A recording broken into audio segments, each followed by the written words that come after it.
54வது சர்க்கம். லங்கா தகனம். வானரர் மனோரதம் நிறைவேறப் பெற்றவராய் அதனால் குதூகலம் விசேஷிக்க லங்கையை பார்த்து கொண்டு இன்னும் செய்ய வேண்டியதை பற்றி மனதில் ஆலோசித்தார். இங்கு இப்பொழுது செய்து முடிக்க வேண்டியது எனக்கு மீதியாயிருப்பது என்ன? இந்த அரக்கர்களுக்கு இன்னும் துன்பத்தை விளைவிப்பதாக எது செய்வதற்கு ஆகும்? வனம் முறிக்கப்பட்டது. சிறந்த அரக்கர்கள் கொல்லப்பட்டார்கள். சேனையில் ஒரு பகுதி சின்ன பின்னமாக்கப்பட்டது. இப்பொழுது கோட்டையை பாழாக்குதல் பாக்கியாய் உள்ளது. இந்த காரியத்தில் அல்ப யத்தினத்தினால் கோட்டை அழிக்கப்பட்டால் எனது பிரயாசை சபலமாய் ஆகும். பலன் பட்ட பாடுக்கேற்றதாய் ஆகும். இந்த அக்னி எனது வாளில் பிரகாசமாய் குளிர்ந்து எரிகிறது. ஆனதால் அப்படிப்பட்டது எதுவோ இதற்கு இந்த சிறந்த மாளிகைகளை கொண்டு திருப்தி செய்து வைக்க வேண்டியது நியாயம்.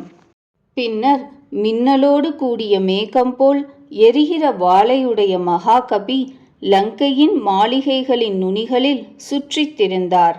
அவ்வானரர் பயமில்லாதவராகவே ஒரு வீட்டினின்று மற்றொரு வீட்டை கவனமாய் பார்த்து கொண்டே அரக்கர்களின் தோட்டங்களையும் மாளிகைகளையும் சுற்றினார்.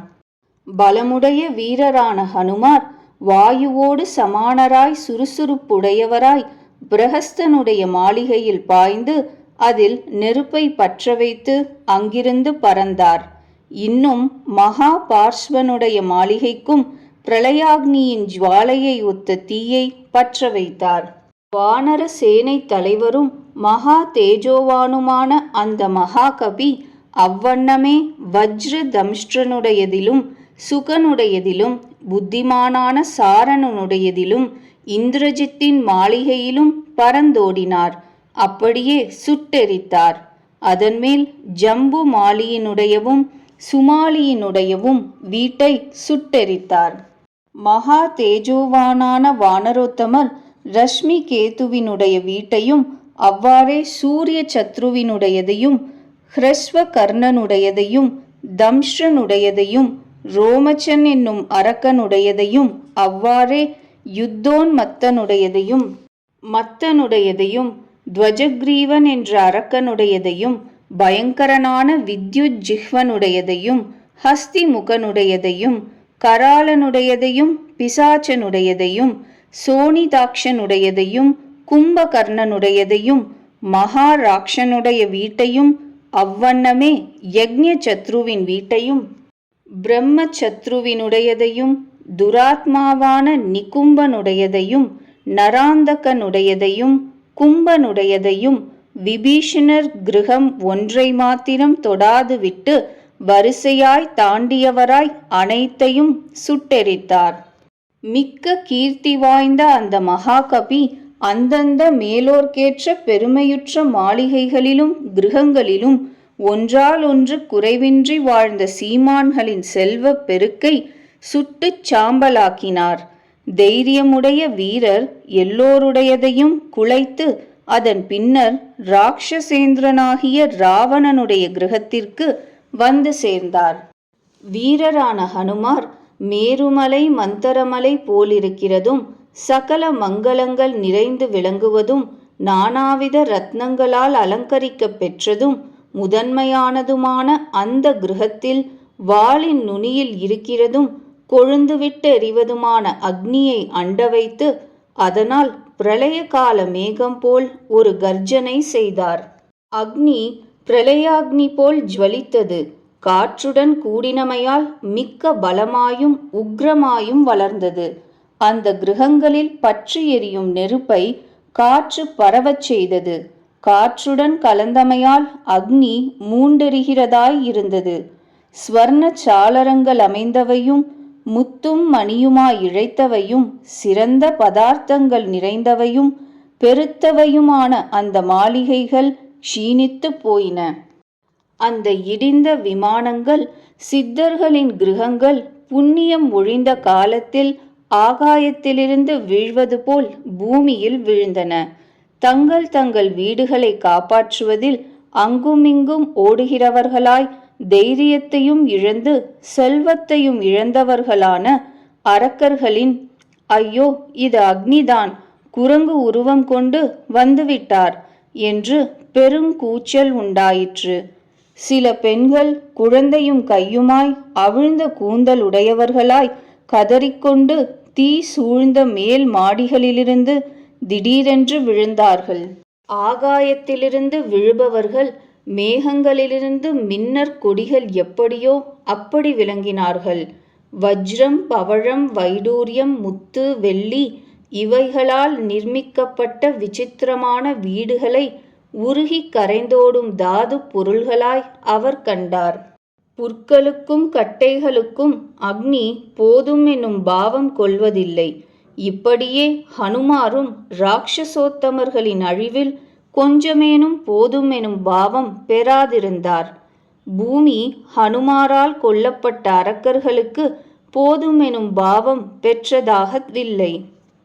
அக்னியின் ஜுவாலைகள் சில இடங்களில் பலா சம்பு போலவும், சில இடங்களில் இலவம்பூ போலவும், சிலவிடங்களில் குங்குமம் போலவும் பிரகாசித்ததுகள்.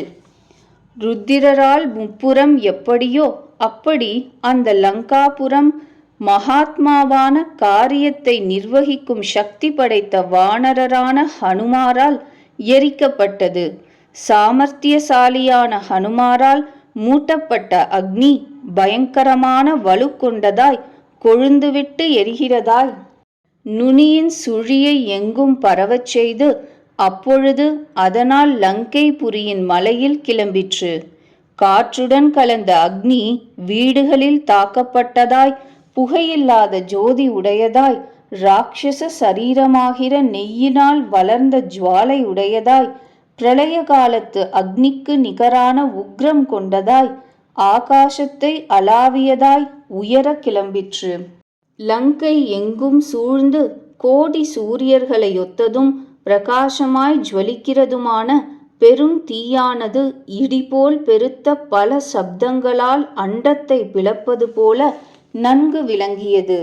அத்தருணம் அதிகமாய் வளர்ந்து கடுமையான காந்தி கொண்ட அக்னி பலாசம்பு போல் கொழுந்துவிட்டது. எரிந்து தனியும் நெருப்பின் புகை படலங்களின் தொகுதியுள்ள மேகங்கள் ஆகாயத்திலிருந்து நீலோத்பலம் போன்ற நிறம் உடையவைகளாக விளங்கின. ஞானாதிகரான ராட்சத கணங்கள் பலரும் அந்த நகரை உயிர் கூட்டங்களோடும் வீடுகளோடும் மரங்களோடும் ஏக காலத்தில் பற்றி எரிகிறதாய் பார்த்து அப்பொழுது எல்லோருமாய் ஒன்று கூடி பின்கண்ட வண்ணம் சொல்லிக் கொண்டார்கள். வஜ்ராயுதபாணியும் தேவலோகத்தரசனுமாகிய தேவேந்திரனேயோ, சாக்ஷாத் யமதர்மராஜனோ, வருணனோ அல்லது வாயு தேவனோ, ருத்திரமூர்த்தியோ அக்னிதானோ, சூரியனோ குபேரனோ, சந்திரன்தானோ, இது பிரத்யக்ஷமான காலனேதான், வானரமல்ல. எல்லாவற்றிற்கும் படைப்பாளியாய் நான்முகனாகிய அனைவருக்கும் பாட்டனான பிரம்மதேவரது பெருங்கோபம் இப்பொழுது ராட்சதர்களை நிர்மூலமாக்க வேண்டி வானர வேஷம் தரித்து வந்ததா என்ன? அல்லது அளப்பரியதும் புலனு கெட்டாததும் இத்தன்மையதென என்ன வறியதும் இணையற்றதும் எல்லாவற்றிலும் உயர்ந்ததுமான விஷ்ணு சம்பந்தமான மேலான சக்தியே ராட்சச நாசத்திற்காக தனது மாயையினால் குரங்கு உருவத்தை எடுத்துக்கொண்டு இப்பொழுது வந்ததா என்ன?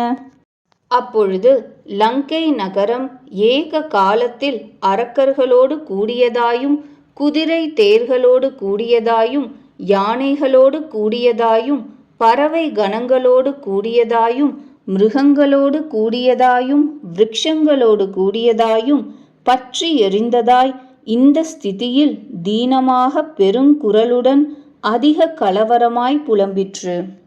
ஐயோ அப்பா, ஐயோ குழந்தாய், ஐயோ நாதா, ஹா தோழா, என்ன ஆயிற்று?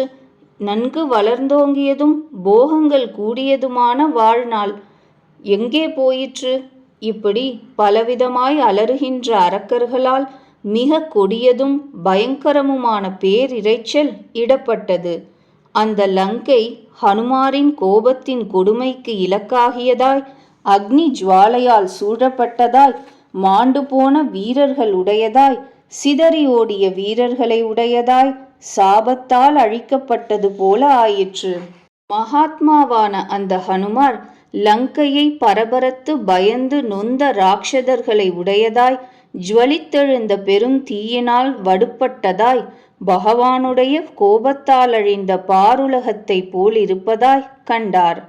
சிறந்த மரங்களடர்ந்த வனத்தை அழித்து, போரில் பெருத்த ராட்சதர்களை மாய்த்து, மலைகளைப் போல் அமைந்த உயர்ந்த மாளிகைகளுடைய அந்த பட்டணத்தை பொசுக்கிவிட்டு, இப்பொழுது வாயு குமாரராகிய ஹனுமார் எனும் வானரர் சற்று தரித்திருந்தார். விசித்திரமான திரிகூட்ட பர்வத சிகரத்தின் உச்சியில் திடமாய் நின்றவரான வானர தலைவர்களில் சிரேஷ்டராகிய அவர், வாலில் எரிந்து கொண்டிருக்கிற தீயின் ஜுவாலைகள் உடையவராய், கிரணங்கள் படைத்த சூரியன் போல் விளங்கினார்.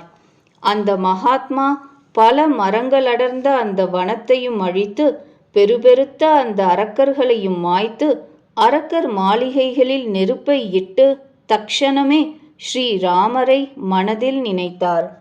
அதே சமயத்தில் மகாபலசாலியாய், வாயுவைப் போல் வேகமுடையவராய், அதிபுத்திமானாய், வானர வீரர்களின் தலைவராய், சிறந்தவரான அந்த வாயு குமாரரை சகலமான தேவ கணங்களும் துதித்தார்கள்.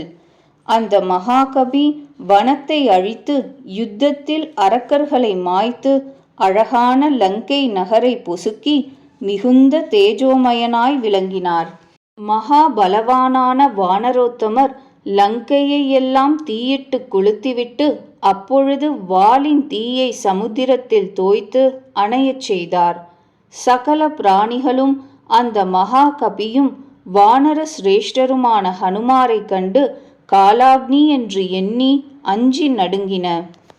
சகலமான தேவர்களும் ரிஷி சிரேஷ்டர்களும் கந்தர்வர்களும் வித்யாதரர்களும் நாக்கர்களும் யக்ஷர்களும் சகலமான பெரிய பூதங்களும் இது விஷயத்தில் ஒப்புயர்வில்லாத மிகுந்த ஆனந்தத்தை அடைந்தார்கள். 54வது சர்க்கம் முற்றிற்று.